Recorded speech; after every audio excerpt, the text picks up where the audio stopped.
What we're really talking about in modern America, the people that use this phrase, the separation of church and state, to mean that they don't think that the Christian faith ought to influence matters of government or public policy. Now, nothing could have been further from the minds of the Founding Fathers. They could never have conceived of an America where the Christian faith would have no influence on matters of government.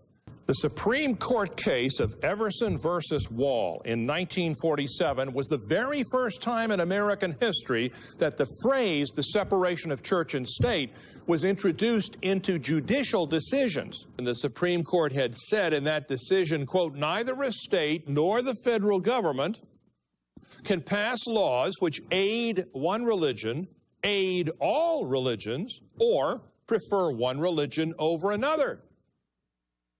Wrong, because when you go back and do the research, you find that, in fact, earlier courts did prefer the Christian faith in their decisions. Here's Runkle versus Weinmiller, 1799. Quote, by our form of government, the Christian religion is the established religion, and all sects and denominations of Christians are placed upon the same equal footing. So obviously, previous courts in America did favor the Christian faith. The Supreme Court just makes statement after statement that is flat dead wrong, historically speaking. They're false statements. They're lies, folks. Problem is that even lawyers reading these statements don't know most of the time that they're lies because they don't know American history. In fact, this whole false issue of the separation of church and state, folks, has been cooked up by the federal court system only since World War II. In Everson versus Wall, the Supreme Court of the United States said, quote, the First Amendment has erected a wall between church and state. That wall must be kept high and impregnable. We could not approve the slightest breach. Now, of course, this is ridiculous. The First Amendment did no such thing. The First Amendment says the Congress shall make no law respecting the establishment of religion, that's the Establishment Clause, nor prohibit the free exercise thereof. The First Amendment applies only to the Congress of the United States. It was explicitly designed by the Founding Fathers to prohibit the Congress of the United States from establishing any one particular Christian denomination as the religion of America, the official state religion, as was the case in Europe and still is. School children can't violate this. Schools can't violate this. States can't violate this. This is only about the Congress of the United States. The 14th Amendment was passed in 1868. It guaranteed to the newly freed slaves the same rights as all other Americans had. In 1947, the Supreme Court used the 14th Amendment to apply the First Amendment to the states. Obviously, clearly against the wishes of the Founding Fathers, who wrote the First Amendment to apply only to the Congress, the federal government, not the states. This had never been done before. In 1948, the next year, in the case McCullum versus Board of Education, listen to this, Jewish, Roman Catholic, and Protestant kids in Champaign, Illinois, had been allowed to attend voluntary classes on religion with their parents' permission, at no expense to the schools whatsoever. The Supreme Court struck it down, saying that it was wrong for Illinois to, quote, commingle sectarian with secular instruction. Was that true? I mean, is something wrong about that? Not on your life. Listen to this.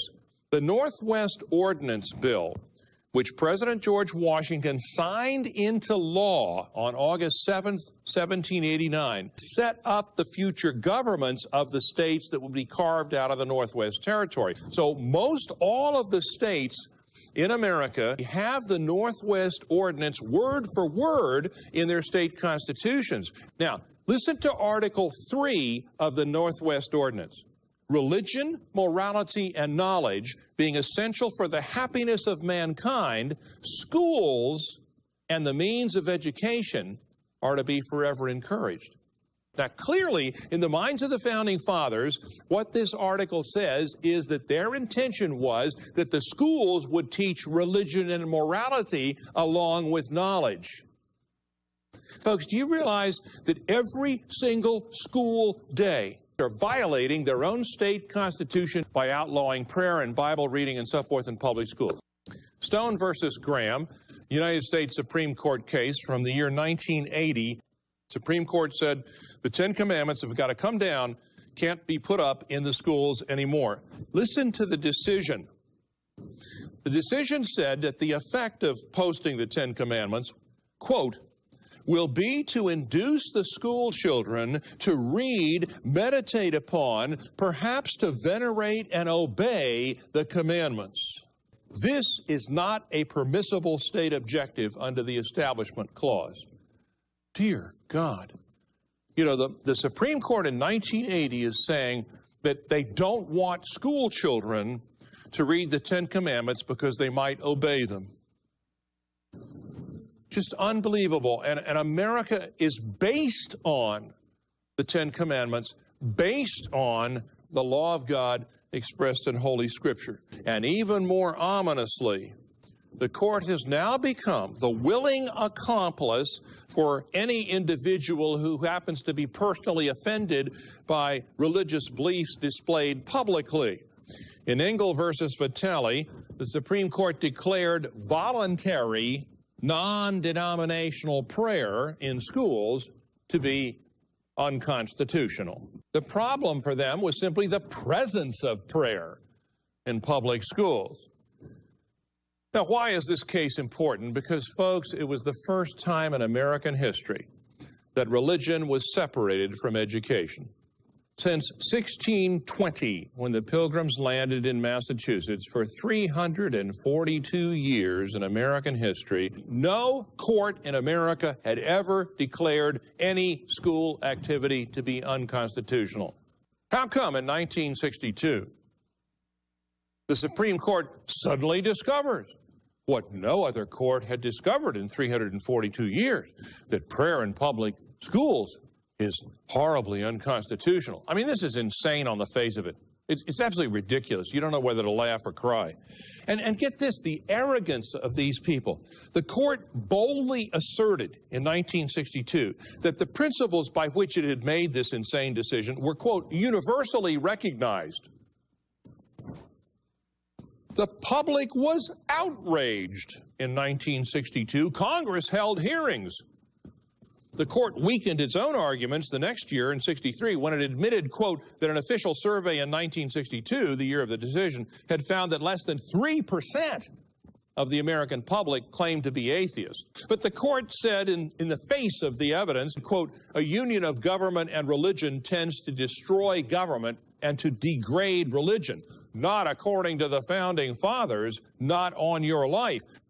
In the school district of Abington versus Shemp, the next year, 1963, the Supreme Court stated, quote, the First Amendment's purpose was not to strike merely at the official establishment of a single sect. Now, that is precisely what the First Amendment's purpose was. So the Supreme Court is just stating a bald-faced lie here. The court went on that the purpose of the First Amendment was to create a complete and permanent separation of the spheres of religious activity and civil authority.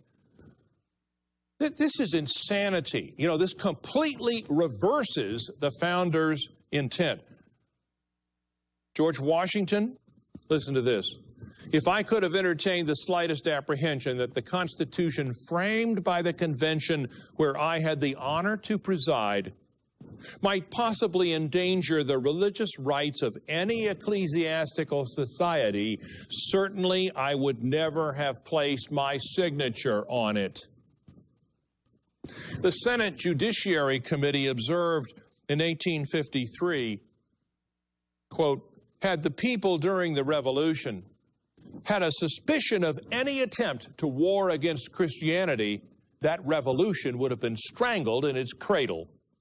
At the time of the adoption of the Constitution and the amendments, the universal sentiment was that Christianity should be encouraged, not any one sect.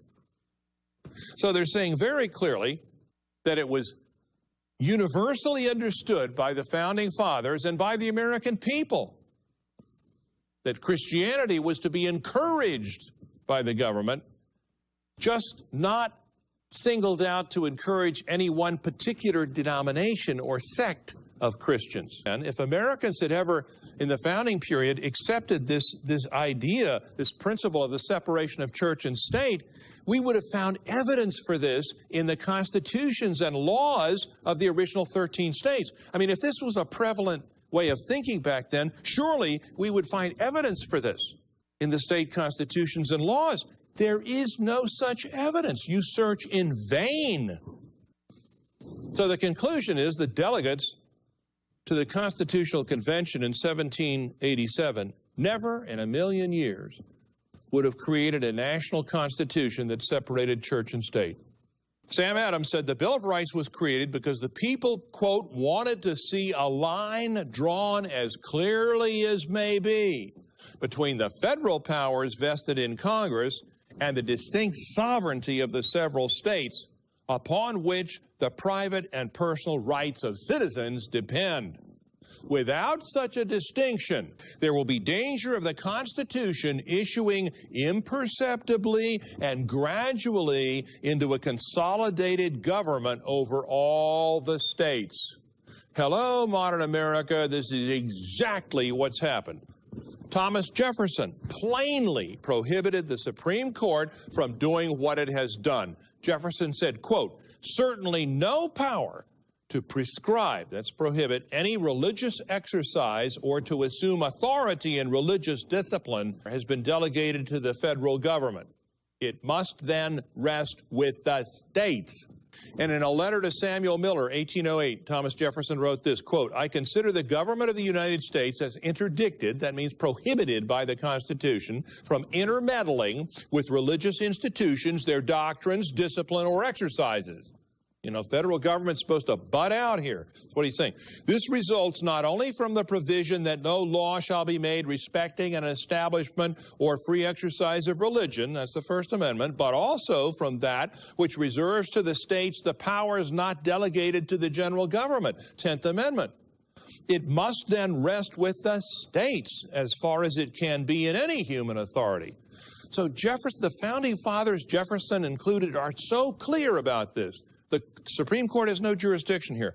Jefferson is obviously saying the state can absolutely make laws having to do with religion, just not the federal government. So, you know, it's just crystal clear here, folks, that the Founding Fathers were absolutely certain that religion, the Christian faith in particular, should influence matters of public policy.